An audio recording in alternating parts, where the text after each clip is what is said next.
Father Andrew Tregubov calls this little church in Claremont home. O Christ our God and save us. Originally from Moscow, he's been leading the Holy Resurrection Parish for nearly 40 years.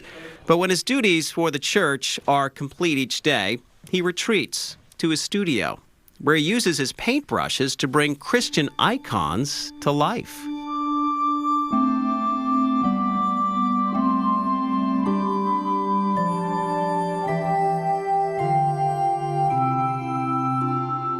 This is the rectory where we are, and this used to be a parlor of the family house that the parish bought in 1940.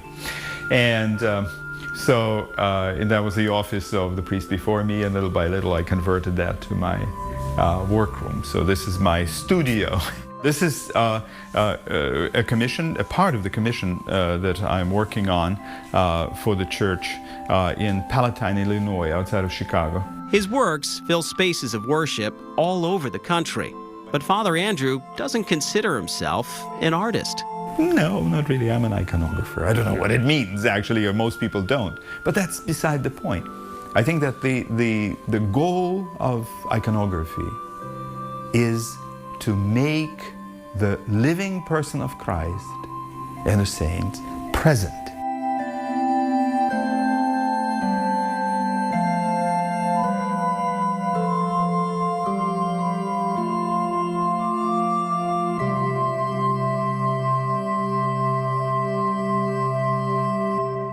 The Orthodox priest hasn't always painted icons. He actually began painting as a teenager in order to impress his wife.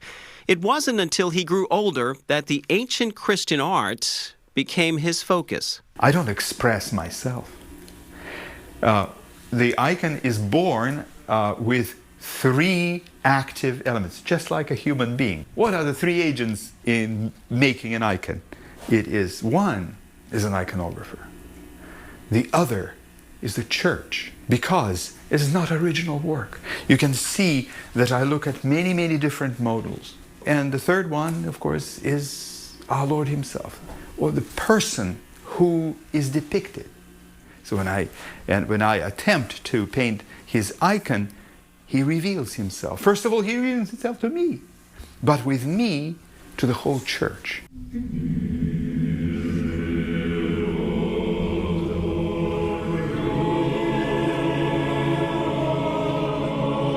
Father Tregubov paints his icons using egg tempera. The icon has to be done with minimal means and allowing everything to be free. If you take acrylic paint or even oils and you try to erase all these inventions that were put in, you get egg tempera. I mean, because it's the most simple binder and pigment. That's what paint is. Egg yolk combined with pigments and some vinegar breathes life into these images. So basically the paints that are used in iconographers, they're pretty thin. So very rarely you need to have a paint that is kind of a more pasty.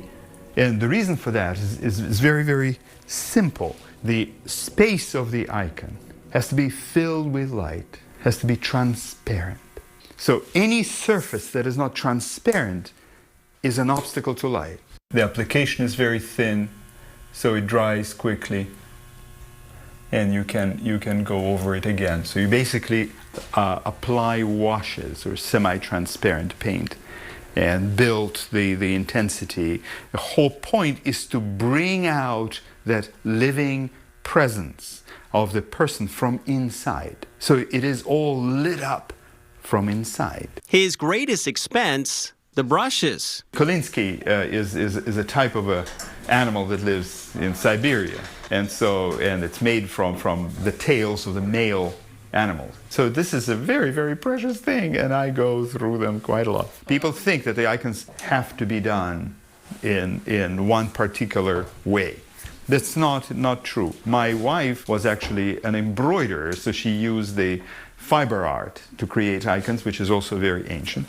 You can use encaustic paint, which beeswax, you can use mosaics, you can do all kinds of things.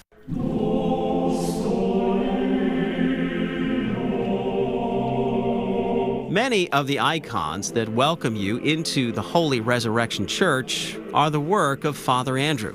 When a regular person who had never seen an icon before looks at the icon, they say, well, boy, these are weird because they're flat, they don't have shadows, they don't, you know, I mean, and even the faces are kind of distorted. The icon is designed to draw you into that intimate encounter with Christ so that he can embrace you. That's the whole point.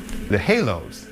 Many people assume, of course, there is all kinds of Oriental mythology about the halos and stuff like that. Well, in Christian iconography, in fact, it's very, very technical. It's there as a magnet for your eyes, for your attention. Icons play an essential role in the everyday worship of Orthodox parishes. You have a family reunion, right? So you come in when there are plenty of people there. Well, of course, you probably will come in and greet the guests. If it's a relative or something like that, you probably will give them a hug or a kiss, right? And the rest of them, there are many of them, so the rest of them you are not necessarily going to come in and venerate specifically, but you say hi. And you are there in that room full of people, and you are happy. You are in the presence of someone whom you love. That's the main use of iconography in the church. The images that we make are not designed to create an impact. They will leave you free.